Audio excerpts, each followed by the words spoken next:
అందరికీ నమస్కారం.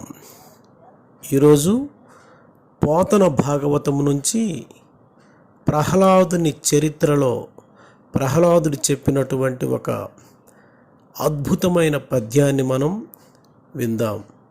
ఈ పద్యము లాటానుప్రాస అలంకారంలో పోతన గారు చాలా చక్కగా వివరిస్తూ రచించారు.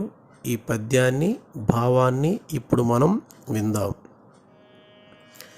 కమలాక్షు నర్చించు కరములు కరములు శ్రీనాథవర్ణింప జిహ్వ జిహ్వా సురరక్షకుని చూచు చూడ్కులు చూడ్కులు శేషసాయికి మృక్కు శిరము శిరము విష్ణునాకర్షించు వీనులు వీనులు మధురవైరి తవిలిన మనము మనము భగవంతు వలగొను పదములు పదములు పురుషోత్తముని మీది బుద్ధి బుద్ధి దేవదేవుని చింతించు దినము దినము చక్రహస్తుని ప్రకటించు చదువు చదువు కుంభినీ ధనువు చెప్పెడు గురుడు గురుడు తండ్రి హరిచేరుమనియడి తండ్రి తండ్రి తండ్రి హరిచేరుమనియడి తండ్రి తండ్రి.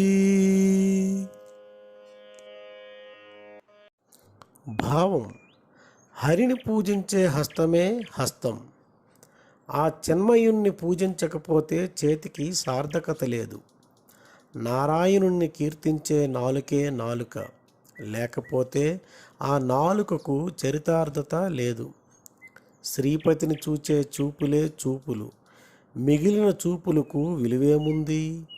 శేషసాయి పాదాలకు మ్రొక్కే శిరస్సే శిరస్సు, చక్రధారి కథలు వినే చెవులే చెవులు, మధుసూదనుణ్ణి తలచే మనస్సే మనస్సు, పరంధాముని ప్రదక్షిణం చేసే పాదాలే పాదాలు, పద్మనాభుని భావించే బుద్ధే బుద్ధి, లేకపోతే అది సద్బుద్ధి కాదు.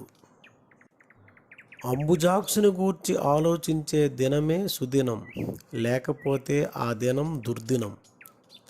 చక్రధారిని గూర్చి విశదపరిచే చదువే చదువు, గోవిందుని గూర్చి బోధించే గురువే గురువు, విష్ణువుని సేవించమనే తండ్రే తండ్రి. మానవ శరీరంలోని మనస్సు శిరస్సు, కాళ్ళు చేతులు, చూపులు చెవులు, నాలుక బుద్ధి ఒకటేమిటి, సమస్త అవయవాలు ఆ హరిధ్యానములో పరవశమై పోవలసిందే. లేకపోతే అతడు భగవంతుని విషయంలో కృతజ్ఞుడే.